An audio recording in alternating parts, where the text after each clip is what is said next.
Issue 33, Stop Berating Yourself.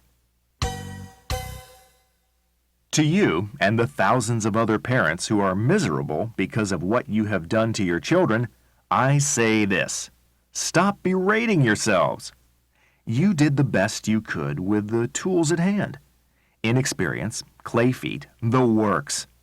No one knows why some children turn out to be champions in spite of parents who provide precious little emotional nourishment, while other kids who are loved, wanted, tenderly nurtured, and have all the so-called advantages turn out perverse, estranged, and unable to cope with life. I have come to believe in the genetic factor, though this has been ignored by many modern behavioral scientists. We all inherit our nervous systems, and if the nervous system is fragile, it places severe limitations on what a person can tolerate. Certain individuals are born survivors. They can withstand life's harshest blows and emerge the stronger as a result. Others crumble in the face of minor adversity. The same fire that melts butter can make steel strong. And let us not overlook personal responsibility. I am sick of hearing children blame their parents for messing up their lives. People with all sorts of handicaps can and do make it in this demanding and competitive world. For those who are hooked on dope, there are drug abuse centers with trained personnel, eager and waiting to help. For individuals who need professional counseling, there are mental health clinics.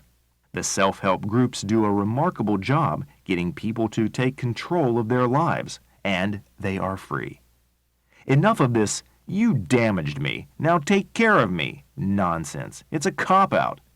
The parental guilt our kids try to lay on us is so thick you can cut it with a knife. But it serves no purpose except to perpetuate financial and emotional dependence and create the climate of hostility, punishment, and ultimate failure. God helps those who help themselves. Comprehension.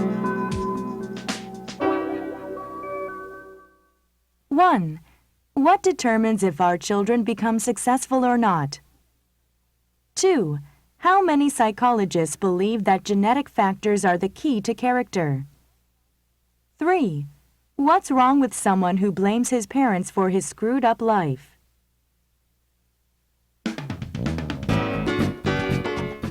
Let's talk.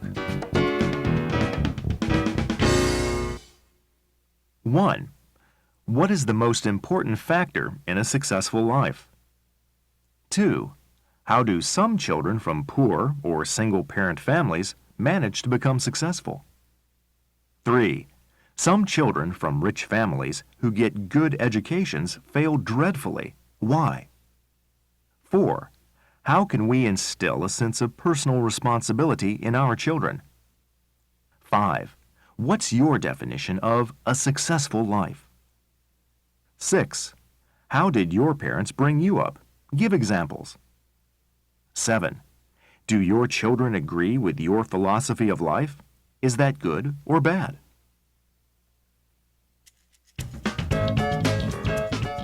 Opinion samples.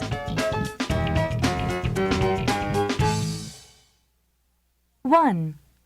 There's nothing like a little deprivation in life and the determination to do better to spur one to greater effort. If you have to scrap for every scrap of food, you soon learn to fight or starve. These lessons are hard but effective. Native talent and intelligence are indeed fine tools to have, but they pale beside motivation in achieving success, and there is no motivation like lack of choice. If your back is against the wall, you can't run, you can't hide. You have to fight or die. This is not a very noble philosophy, but in the end, it is all that matters. Question: is life only a struggle for survival, or do other things matter too? 2. Nothing in life is guaranteed. We may have fine parents and good health. We can have money and high IQs. It might seem like we have everything, but unless we are lucky, none of it matters. There is nothing like being the right person in the right place at the right time. Of course, How one uses the opportunity available is important too, and we can all prepare ourselves for that moment if and when it comes. But if the right moment doesn't come, there's not much we can do. Question: who determines our destiny, God or ourselves? Issue 33. Stop berating yourself. I'd like to chat some more, but I've got to run. What's the hurry? I have a string of business appointments all day. I probably won't get home until 10 tonight, maybe later. Do you do this every day? Pretty much. Why? That was my question to you. Why? What do you mean? Why do you work so hard all the time? To make money, of course. To succeed in life. That's obvious. You call this living? Of course. I live in a big house. I own 3 apartments. I have a big car and a driver. I wear expensive suits, my wife is young and beautiful, and my children all go to the best schools. So I don't understand your question. How much time do you spend at home? When do you ever see your family? Do you have any free time to yourself when you can do whatever you want? I'd like to see my family more, but I'm willing to sacrifice my time with them in order to give them the things they need. As for your other point, I thoroughly enjoy my job. If I'm on vacation, I miss it. You're just a poor workaholic, I guess. I feel sorry for you. What's to feel sorry for? I know where you live. It's small and old. You drive a used car. You never have enough money to do the things you want. That's not entirely true. I admit that my life lacks big-ticket items like expensive vacations and such, but my house is adequate to my needs, and my car gets me to work and back every day. And I have the freedom to nurture my soul. Whatever that means. It means I spend lots of time with my family. We do something together nearly every day, and we're very close to each other.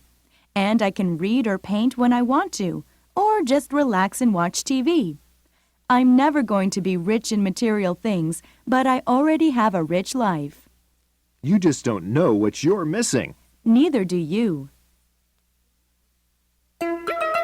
Questions. 1. Define the 2 attitudes toward success. 2. Compare and contrast the 2 lifestyles. 3. What are the shortcomings in the lives of the 2 people?